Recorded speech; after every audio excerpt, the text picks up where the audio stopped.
Ya, akan seperti apakah dinamika dari keputusan MK terkait dengan ambang batas parlemen ini? Sudah bergabung bersama kami ada pakar hukum tata negara, Profesor Andi Asrun, dan Direktur Riset Poltreking ada Arya Budi. Kita bedah dulu dari kacamata tata negara, kita ke Prof. Andi Asrun dulu. Oke, nampaknya belum bergabung, kita langsung ke Arya Budi dulu. Mas Arya Budi, kita tahu bersama bahwa MK ini kan sudah memutuskan harus direvisi 4% ini. Lalu menurut Anda dampak apa yang kemudian akan terjadi jika kemudian ada revisi lagi? Kita tahu bahwa hampir setiap pemilu kita melihat bahwa ambang batas parlemen ini selalu direvisi dari 2,5, kemudian 3,5, dan sekarang 4, yang cukup tinggi dianggapnya 4 ini. Mas Arya. Ya, terima kasih. Saya akan membaca dari perspektif ilmu politik dan perilaku publik ya. Nanti Prof. Andi menambahkan di sisi tata negara. Jadi begini Mas, parliamentary threshold atau ambang batas sebuah partai itu mempunyai kursi untuk di DPR itu menggunakan basis dari teori ide demokrasi representasi. Nah, kita sudah menggunakan proporsional dan proporsional terbuka itu sejak 2009 dengan ide untuk mengakomodasi kelompok sosial serepresentatif mungkin. Nah, ada seorang sarjana Amerika berkelahiran Belanda namanya Aram Lichtwark, dia mengatakan bahwa ide demokrasi representasi itu mengusung gagasan konstitusional demokrasi di mana pembelahan sosial di bawah itu terefleksikan secara politik di parlemen. Nah, sehingga secara ideal, berapapun angka ambang batas itu sebisa mungkin itu mewakili kelompok sosial yang ada di Indonesia, misalnya kelompok sosial berdasarkan agama, berdasarkan ideologi, maupun berdasarkan political stance atau posisi politik terkait beberapa isu. Nah, di Indonesia memang kita tidak pernah bisa kurang dari 5 partai politik. Nah, setinggi apapun misalnya kita sudah pernah di 2,5% di 2009, 3,5% di 2014 dan 4% di 2019 itu tidak pernah mengurangi partai bahkan sampai 5 partai politik ya, maksimal 9 partai terakhir kemarin. Nah, sehingga implikasi ke publik sebenarnya lebih indirect, tidak langsung terkait dengan parliamentary threshold. Jadi gini Mas, teori ambang batas itu kan implikasinya adalah ada suara terbuang. Jadi misalnya ada 18 partai politik yang berkontestasi kemarin dan yang diproyeksikan lolos misalnya berdasarkan poltreking itu sekitar 8, meskipun menggunakan margin error bisa tetap 9 ya, karena P3 itu angkanya tipis mendekati 4% misalnya. Praktis pemilih partai yang dia tidak lolos itu kemudian kehilangan trust atau kehilangan kepercayaan dirinya untuk memilih partai yang sama di pemilu selanjutnya. Nah, itu yang kemudian berimplikasi dalam perilaku publik. Jadi pemilih-pemilih partai di luar yang diproyeksikan lolos misalnya, nah itu bisa jadi mereka akan mengalihkan dukungan ke partai yang jelas proyeksi menangnya atau ke caleg yang punya proyeksi menangnya. Karena gini Mas, perilaku publik di dalam proporsional terbuka itu lebih banyak digiring atau lebih banyak ditentukan oleh personal vote. Jadi dalam teori politik personal vote itu adalah pemilih-pemilih yang menjatuhkan pilihan partai itu karena adanya kandidat yang cocok. Kenapa? Karena proporsional terbuka itu mengakomodasi setiap pemilih untuk mencoblos calegnya. Itu yang kemudian menjelaskan semua caleg itu menjadi ujung tombak partai politik. Karena fakta elektoral, jika kita cek data ya, saya juga melakukan studi dan saya publish juga, di 2014 dan 2019 itu ada 75% suara partai itu adalah suara-suara caleg. Jadi yang pemilih yang karena identitas kepartaiannya sehingga dia memilih partai itu hanya 1/4-nya. Berarti artinya pemilihan Indonesia itu sudah lebih ke caleg-caleg itu sendiri ya, sudah mengerucut ke caleg-caleg, bukan lagi ke partainya secara umum begitu. Nah, betul. Betul. Itu sudah dimulai sejak open list system atau pemilu proporsional terbuka. Yang Anda lihat Yang Anda lihat Mas, terbuka. kalau misalnya kita bicarakan mengenai threshold ini kan kita tahu bahwa ada setiap pembahasan DPR itu terkesan secara transaksional ya. Ada yang ugal-ugalan lah, ada yang nawar 10, 5. Saya ingat terakhir kali ada yang nawar 10, 7, 5. Itu kan dianggapnya tidak ada kemudian patokan yang baku bagaimana kemudian kita mengukur threshold pada pemilu di tahun tertentu. Nah, dari pandangan Anda, apakah kemudian memang tidak ada rumusan yang jelas yang disediakan? Kalau misalnya kita melihat pembagian kursi itu kan sudah ada ya, yang berlaku secara internasional dan digunakan. Kalau threshold sendiri, apakah tidak ada? Di politik ya ada namanya matematika pemilu. Ya, jadi semacam electoral engineering. Kalau di textbook itu rekayasa politik menggunakan sistem pemilu. Nah itu ada Mas. Nah termasuk proporsional terbuka, tertutup, kemudian menggunakan majoritarian seperti di UK maupun di US, itu semuanya punya makna, punya tujuan ingin menciptakan DPR RI atau parlemen yang seperti apa? Apakah 2 partai, banyak partai, atau sangat banyak partai? Nah termasuk terkait dengan parliamentary threshold, itu salah satu instrumen dalam electoral engineering untuk membuka partai masuk atau menutup partai masuk. Nah, karena ada mekanisme lain yaitu yang disebut dengan district magnitude atau besaran kursi per dapil. Itu juga menjadi instrumen lain terkait dengan apakah mau disederhanakan atau diinklusifkan, diakomodasi sebanyak mungkin. Nah, jadi dan jika kita breakdown itu ada kalkulasinya Mas. Ada orang namanya Tagepera ya, orang di Eropa Timur yang sudah merumuskan sejak tahun 79 terkait dengan proporsi populasi pemilih, kursi yang tersedia di DPR dan kemudian kelompok-kelompok sosial yang ada. Itu ada rumusnya dan variasinya banyak. Sekarang sudah berkembang sekitar 4 atau 5 tipologi ya, termasuk yang diajukan oleh Perludem itu juga salah satu tipologi untuk menghitung berapa sebenarnya berdasarkan populasi pemilih, ya misalnya 204 juta, kemudian ketersediaan kursi di Dewan, kemudian ada yang disebut dengan electoral volatility, jadi DPR itu biasanya menggunakan estimasi pemilu sebelumnya itu ada berapa partai yang lolos. Nah itu kemudian dimasukkan di dalam rumus ya dalam kondisi perpolitikan Indonesia yang menurut Anda paling cocok saat ini kemudian jika MK tadi kan bilangnya ada unsur berkelanjutan gitu kan, dibilangnya bahwa ayo dong jangan siap pemilu kita ganti. Yang paling cocok dengan perpolitikan Indonesia ya dalam pandangan Anda? Nah, kalau menurut saya memang kita sejak reformasi 99 itu sudah dirumuskan sekitar 2%. Ya, karena dari 2,5% naik ke 4% itu tidak mereduksi partai Mas. Jadi 2% ya sejak 2004 ke 2009 itu ya partai naik ke 4% kan asumsinya dari 9 partai turun ke 5 partai atau ke 7 partai kan tetap enggak juga. Nah jadi saya pikir 2% misalnya itu lumayan cukup ya untuk mengakomodasi kelompok sosial yang ada. Nah misalnya itu. Jadi tapi tentu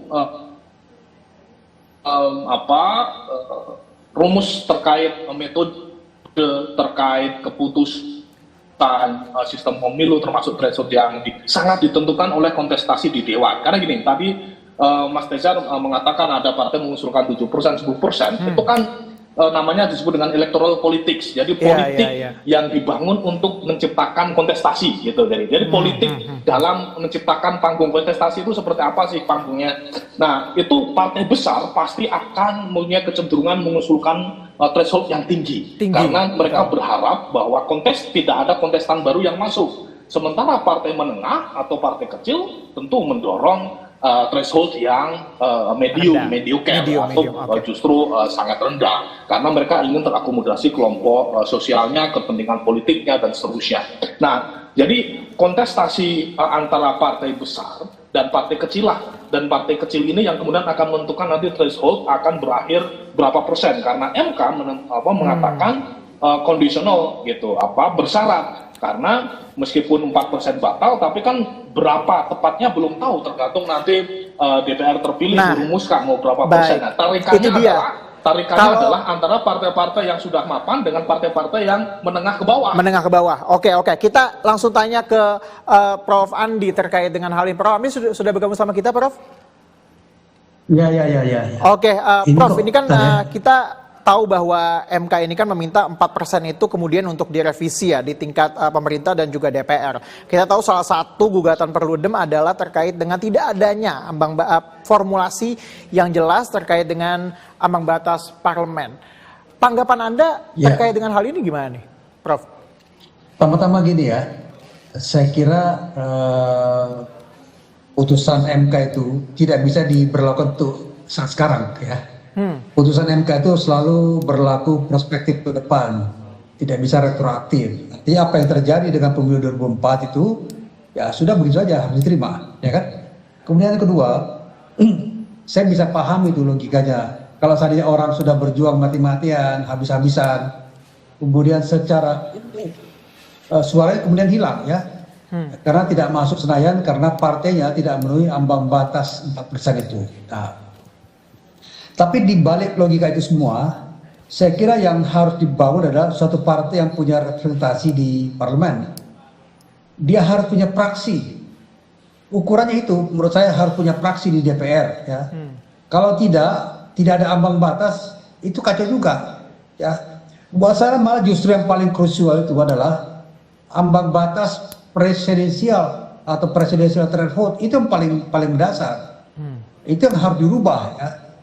Dan kalau bisa presidential threshold itu adalah ukurannya adalah setiap partai yang punya fraksi di DPR itu bisa mengajukan calon presiden ya itu. Tetapi kalau seandainya kita mau rubah ambang batas parlemen tetap harus punya ambang batas, karena jangan sampai partai politik hanya punya satu suara, satu anggota di DPR, itu juga kacau itu namanya untuk pengadministrasian ya, untuk katakanlah dinamika politik tidak terkontrol. Saya cenderung mungkin bisa 2% atau 1%, tapi ukuran yang paling pasti adalah bagaimana menjadikan ambang batas ini, persoalan ambang batas adalah diukur dengan kemampuan kerja di DPR nanti. Saya cenderung dari pandangan Anda 1-2% itu angka ideal sebenarnya untuk threshold di angka ideal, atau dibikin ketentuan begini, yang tidak memenuhi syarat 4% atau berapa persen, dia bergabung menjadi kelompok-kelompok kecil di dalam parlemen, jadi suaranya tidak hilang juga. Nah, tinggal bagaimana mempromosikannya. Saya sepakat ya ide-ide kayak gini ya, ide-ide ke depan ya, kita perbaiki kualitas demokrasi, kualitas pemilu ya. Jadi isunya nggak hanya pemilu curang atau pemilu apa ya, harus ke depan cara berpikirnya ya. Artinya jadi bahwa agar kemudian tidak ada wasted votes, ada juga pilihan sebenarnya untuk membuat faksi-faksi yang ini ya, yang untuk partai-partai yang kecil yang tidak memenuhi. Bergabung ini. Jadi bisa, tapi tetap harus ada parliamentary threshold kalau menurut saya. Apa 1% atau 2%? Jangan 0%. Kalau 0% namanya nanti kita mirip kayak pasar malam ya, semua orang ramai di situ. Terlalu ramai, oke. Prof, kita juga tahu bahwa sebenarnya kan perdebatan mengenai threshold ini kan setiap menjelang pemilu itu selalu ada di DPR, selalu dibahas, hampir setiap 5 tahun selalu berubah. Tapi apakah kemudian keputusan MK yang 2029 ini bisa kembali digugat ke MK menjelang nanti pemilu 2029? Karena kan ini artinya masih 5 tahun lagi kan, maksudnya artinya bahwa ada dinamika yang terjadi di tengah jalan. Ya, dalam berwacana tentang politik dan demokrasi kita harus waras, jangan emosional ya, dan harus punya konsistensi sikap. Saya kadang-kadang melihat kawan-kawan yang sekarang suka protes itu yang dari partai-partai yang kalah ya, itu tidak konsisten sikapnya. Harusnya hal-hal yang perbaikan demokrasi itu dipikirkan baik-baik ya sebelum dilakukan konsultasi pemilu. Harus dipikirkan betul. Jadi jangan tiba-tiba kalah terus kemudian mengamuk, bikin macam-macam, tunjuk ini tunjuk itu. Padahal diskusi-diskusi yang prinsipal, yang fundamental mereka nggak lakukan. Saya sayangkan di partai-partai politik seperti ini. Jadi partai politik harus bersuara. Jadi sekali lagi ya, harus diatur. Pertama, tetap kita harus punya parliamentary threshold, 1% atau 2% ya. Kalau 4% barangkali terlalu tinggi ya, barangkali 2% cukup. Nah, jangan juga misalnya partai perolehan suaranya 0, terus kemudian kita akomodir, itu salah juga itu. Tidak fair juga kita bersaing. Kemungkinan untuk tidak menjalankan 4%, maksud kami hasil MK ini, adakah kemungkinan atau malah ditambah? Karena kan kita tahu bahwa ini ujung-ujungnya diserahkan lagi ke DPR dan juga pemerintah, yang kita tahu bahwa di sana sangat transaksional untuk menentukan threshold ini. Ya, itu kembali kepada kesadaran ya. Kesadaran partai-partai politik ya. Kalau menurut saya demokrasi itu bukan kayak kegiatan pasar kaget ya. Hari ini bicara apa, besok apa, sesuai dengan kepentingannya sendiri. Jadi sekali lagi saya lihat tetap dari segi hukum untuk kepentingan administrasi ya, tertib politik di DPR tetap harus ada parliamentary threshold. Mungkin 1% kah atau 2%, dan harus dihitung juga. Misalnya katakanlah sebagai supaya suara-suara yang terpilih itu tidak terbuang. Misalnya contohlah Grace Natali, itu kasihan betul Grace itu. Udah kerja mati-matian, kemudian karena partainya tidak masuk parlemen, dia sia-sia suaranya padahal sudah bekerja habis-habisan. Nah, jadi saya lihat sekali lagi, kalau menurut saya bahwa harus diatur, dikembalikan lagi itu parameter threshold, mungkin 1%, 2%, tetapi harus juga diatur tentang ketentuan fraksi, ya ketentuan fraksi, misalnya jumlah kursi yang dimiliki untuk bentuk fraksi berapa misalnya. Ya kan, jadi supaya katakanlah kita akomodir yang mendapatkan suara itu karena berkaitan dengan ajas kedaulatan rakyat, tapi untuk tertib administrasi ya, harus kembali kepada fraksi. Satu fraksi isinya berapa? Jadi nanti ada gabungan partai-partai dalam tujuh satu fraksi. Itu ininya. Jadi kalau kita bicara politik, kita nggak bicara secara emosional saja. Ada kedaulatan rakyat. Ada persoalan, tapi semua harus ada tertib administrasi. Baik, Prof. Tadi kita sudah mendengarkan statement dari Mas Arya terkait dengan apakah kemudian mungkin ada formulasi yang ditentukan untuk menentukan setiap pemilu itu, jadi tidak usah ganti-ganti. Kita melihat saja misalnya kursi atau wilayah dapil sehingga kita bisa menentukan untuk pemilu ini thresholdnya berapa. Ini mungkin nggak sih diterapkan dengan kondisi politik di Indonesia yang saat ini? Saya kira kalau kita berbicara untuk sesuatu yang baik, nggak ada yang nggak mungkin, ya kan? Nggak ada yang nggak mungkin. Karena tuh mereka yang duduk di DPR juga, mereka tuh saling berteman sebetulnya. Sehingga kalau duduk sama-sama merumuskan sesuatu baik, itu bisa dilakukan ke depan, ya. Harus semacam suatu kajian atau dibentuk semacam katakanlah semacam FGD atau riset tertentu. Sehingga ada pola yang bisa diperbaiki untuk diajukan ke depan, ya. Tidak ada yang tidak mungkin kalau untuk sesuatu yang baik. Ini keyakinan saya, dan saya lihat ada beberapa kawan-kawan yang punya concern bagus, misalnya Taufik Basari ya dari Nasdem, atau Habibur Rahman ya dari Partai Gerindra. Ya, baik. Kawan-kawan ini punya concern perbaikan kualitas demokrasi. Jadi kita artinya bahwa ke depan sekali lagi saya mengapresiasi putusan MK hari ini karena untuk ke depan. Jadi tugas DPR ke depan ini harus perbaiki.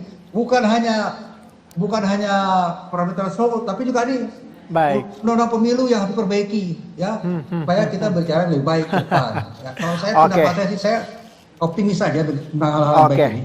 Oke, Prof, kita ke Mas Arya lagi. Mas Arya, dengan kita melihat bahwa saat ini dinamika di DPR dengan kondisi politik di Indonesia, yang Anda lihat dengan keputusan 4% ini, akankah kemudian menimbulkan suatu dinamika yang berbeda jika kita melihat apa yang saat ini sudah berjalan? Ya, saya pikir dinamika akan muncul dari partai-partai menengah atau partai kecil ya. Karena misalnya jika kita cek beberapa partai yang diproyeksikan berdasarkan quick count atau tracking misalnya, itu nggak masuk 4%, tentu mereka punya kepentingan misalnya untuk menarik putusan MK diberlakukan di 2024. Tapi kan itu tidak bisa. Bahkan MK sebelumnya itu juga pernah memutus menjelang pemilu itu pemilu serentak. Jadi waktu itu diputus sekitar 3 bulan sebelum pemungutan suara di 2014, tapi baru bisa dilaksanakan itu di 2019 misalnya. Nah, tentu dinamikanya berimbang mereka yang paling berkepentingan untuk lolos atau bertahan di DPR RI. Partai-partai 2 digit ya, 10% ke atas ya, mereka nggak terlalu punya implikasi. Ya meskipun implikasinya lebih kepada new entry ya, partai-partai baru yang berpotensi akan lolos jika nanti diputus di DPR RI angka thresholdnya berapa, karena yang menentukan angka thresholdnya nanti adalah anggota dewan terpilih, atau memang akan ada sidang. Tapi saya pikir agenda sidang prolegnas sudah ada ya di sisa sekitar 7-8 bulan ini, jadi ada potensi mungkin setelah Oktober ya anggota dewan baru yang kemudian akan membahas putusan MK. Nah, itu satu hal. Yang Anda lihat, ada deal-deal politik seperti apa yang kemungkinan akan terjadi jika kemudian kalau kita lihat, kalau sekarang kan diproyeksinya 8-9 partai saja yang artinya masuk ke parlemen, yang akan membahas threshold ini di undang-undang nantinya. Akan ada deal-dealan seperti apa yang Anda lihat yang akan terjadi? Apakah artinya akan menambah kursi lagi seperti di tahun lalu? Ya, jadi deal-dealnya bisa sangat bervariasi, dan deal itu kan juga terkait dengan bargaining masing-masing ya. Apakah partai itu partai pemerintah maupun partai di luar pemerintah, itu kan juga kita masih wait and see. Ini posisi kita kan masih belum tahu apakah di 01 maupun 02 partai-partainya akan bergabung, 01 maupun 03, apakah beberapa partai akan bergabung ke 02. Nah, komposisi koalisi pemerintah dan non pemerintah yang jamak orang menyebutnya oposisi meskipun agak bias di sistem presidensial. Nah, itu yang kemudian juga akan menentukan politics of electoral engineering. Jadi politik rekayasa pemilu nanti di dewan. Itu satu hal. Tapi gini Mas, saya ingin kembali lagi ke berapa jumlah yang cocok. Jadi gini, saat ini ada 11 komisi di DPR RI. Idealnya memang partai politik mempunyai wakil minimal 1 anggota dewan di masing-masing komisi. Jika kita menggunakan 11 komisi, meskipun alat kelengkapan ada di luar itu ya, ada bagan, kemudian ada badan kehormatan dan seterusnya macam-macam. Nah, paling nggak komisi ini penting karena dia mengawal proses bagaimana bekerjanya pemerintahan ya, terkait dengan fungsi pengawasan, budgeting maupun legislasinya. Nah, idealnya memang sekali lagi mempunyai perwakilan, karena partai itu mewakili kepentingan dari kelompoknya, itu harus tersalurkan di masing-masing komisi. Nah, jika kita cek 11 orang itu biasanya masuk ke angka-angka sekitar 2% yang kita gunakan di 2009. Oke, artinya setidaknya ada perwakilan di setiap fraksi. Kalau 1% memang agak kecil. Agak terlalu kecil gitu ya. Oke, terima kasih ya, Mas Arya. Mohon maaf sekali Bapak-Bapak, waktunya sudah habis. Jadi terima kasih Mas Arya Budi dan juga Prof. Andi Asrun yang telah bergabung sama kami di Bersatu Kawal Pemilu edisi hari ini. Terima kasih Pak. Terima kasih. Ya, bisa berbagai informasi menarik lainnya dari dunia politik akan kami hadirkan saja. Tetaplah bersama kami.